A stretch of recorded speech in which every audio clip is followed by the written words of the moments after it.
Hi, it's Nicole, and today I'll be doing a review of Le racisme expliqué à ma fille, printed in English as Racism Explained to My Daughter by Tahar Ben Jelloun.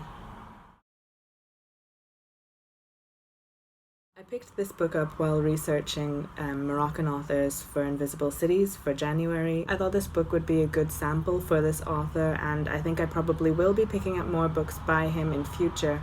But the reason that this book in particular interested me is because I'm curious to see how people explain racism. I think it's particularly interesting to see how people explain a concept like that to children. But I think it was less so the explanation that interested me and more so the communication of the thing. Essentially, this is a discussion, at least the original book was just a discussion between him and his daughter about racism. He just allows her to ask him lots of questions and he answers them patiently and in a way that a child can understand, so it's not these really complex sociological terms and things, and if anything is confusing to her, she asks him what is meant by colonialism, for example, and he explains that. And I think that the way that he explains things is overall, it's fair. I don't think that there's loads that you can argue against. I think there's a lot of nitpicking that can definitely be done, and there were certain things that I didn't 100% agree with him on, but I felt in the end that would just be sort of nitpicking, and it's to give a child an overview of a complex topic, or maybe a simple topic with a complex history. One thing that I noted in this book that I'm still not sure what I feel about it, and I don't know if I should chalk that up to the time that it was written or perhaps to the language, because I think I've mentioned in a previous review for another book that was translated into French from English that the way that the French language treats race, the word race, and the concept itself is different from Anglophone circles, and that is worth noting, I think, when looking at these kinds of discussions. And talking about the language that is used here,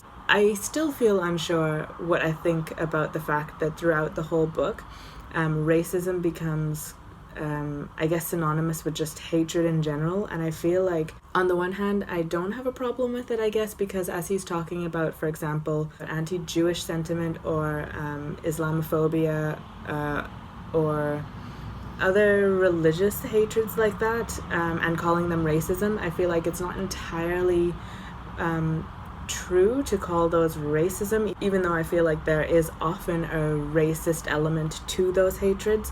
But I feel like there is definitely a distinction to be made, and I think that glossing over that, I don't know if it is appropriate to simplify that because you're talking to a child, or if it is worth being a bit pedantic about it and explaining that it's not quite the same thing. And the reason I say that is because it's not just crossovers between religion and race that are sort of confused, for lack of a better word, but also things like homophobia. He calls homophobia racist, and I feel like there are different things faced by people who are dealing specifically with racism versus specifically with homophobia, which is not to say that there aren't intersections. Obviously there are. You can be a black gay person that has to deal with both of those things, but I still think that the effect of them is different, and I'm not entirely sure how I feel about that mixing of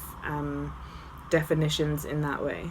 I thought that the entire thing would be just a back and forth between him and his daughter, and that part was definitely interesting, but that was only about half of the book, if that. The rest of the book was, I guess, an addendum.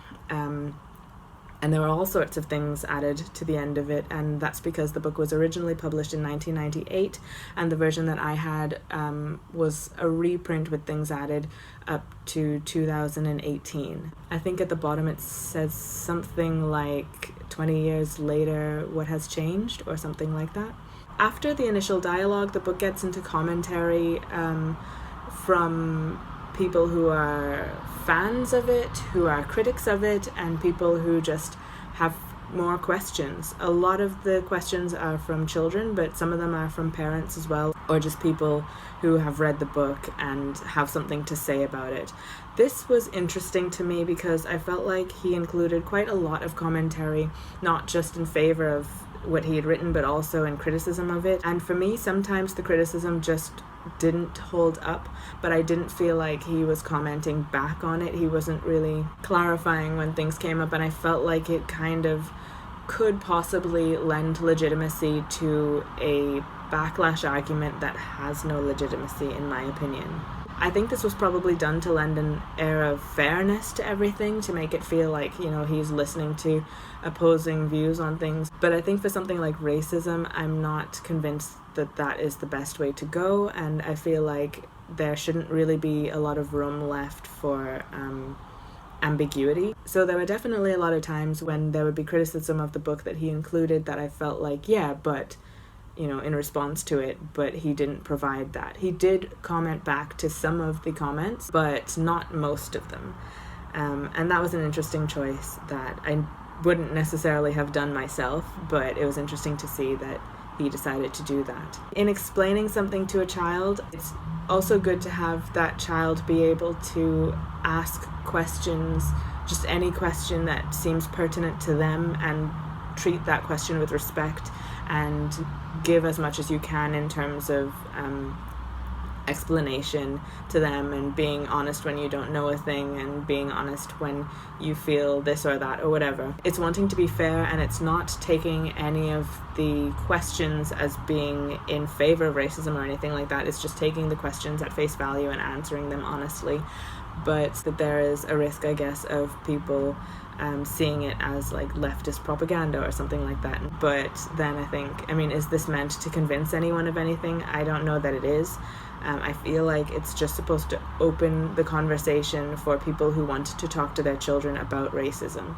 So after we have the dialogue with his daughter about racism, and he entertains all of her questions, and after we have the section of responses from people with their commentary and criticism and stuff, we then have a few short essays that I think were all taken from different newspaper articles, French newspaper articles, that Tahar Ben Jelloun wrote on the topic of racism. I think it actually is mostly on the topic of religion, and those were interesting, but they also didn't really feel super, they were relevant, but I guess they felt like they were definitely veering off more towards discussions of religion and discussions specifically of Islam. And I realized that Islamophobia, obviously, there is a lot of race issue in that whole thing, but at the same time I felt like it didn't feel as on target, I guess, to include those things in a specific volume without a little bit more explanation of that tie-in a way. For me, a lot of the book feels more concerned with religion than race, and that's not to say that I didn't appreciate those parts of the book. It's just to say that if you were looking for something that talks more about the race part of things, this definitely veers off of that and goes towards something slightly different. I felt like he was definitely trying to build bridges a lot of the time. Ultimately, I think that this was a very interesting read. I think it would be a fantastic read for book clubs, because there was a lot of stuff that came up that I think warrants its own discussion. There are a lot of questions that come up in the text, not necessarily directly as questions, but as topics that warrant further explanation and further discussion. And I think having a back and forth would be really interesting with some people, with preferably a diverse group of people. I would be interested in getting into a discussion on some of the things that came up for me while reading the book. I don't think it is a perfect explanation of racism, but I think it's an explanation that will suffice. I think it is not I didn't find it to be mind-blowing or anything, but I also don't think that's the point of it. It's an entry point, and I think that's important to remember, not to criticize it for not being like the most in-depth, detailed, super nuanced view of things, because it's not necessarily that. I would recommend this to parents wanting to explain racism to their children, and I would recommend this to anyone who's interested in seeing how other people construct a discussion of this nature, which was me. I feel like I still have a lot to say about it, but don't know exactly how to communicate all of that. But if any of you have read the book and have any comments to make about it, I would definitely love to continue the discussion with you in the comments. I have some other general thoughts about having this kind of discussion and the style of things, how to engage in that discussion and how to engage in that discussion with different types of audiences, whether that be children or people who are skeptical of racism being an issue, or people who are sympathetic but don't know what can be done about things, or people who are much more activist and radical in their anti-racism practice already. I think that is enough to give you sort of an idea of my feeling on this and my experience of reading this book. If it was unclear, I liked this book. I liked the experience of reading it. I read it in French because one of the things I always want to do every year is read more and more in French. So this fitted nicely into that, and of course it fits perfectly into my goals for Invisible Cities, even though I cheated and read it in December. I will leave on the screen other books by this author that I was thinking about giving a go, and I'll put the links to them and stuff in the description box below in case I can't get a big enough picture of them on the screen, so you can see all the details for those. I hope this was helpful. If there are any questions that you have about the book or my experience of reading it or anything like that, just let me know. Like I said, I would love to continue the discussion on this in the comments below. But that's it for now, and I'll see you again next time. Bye.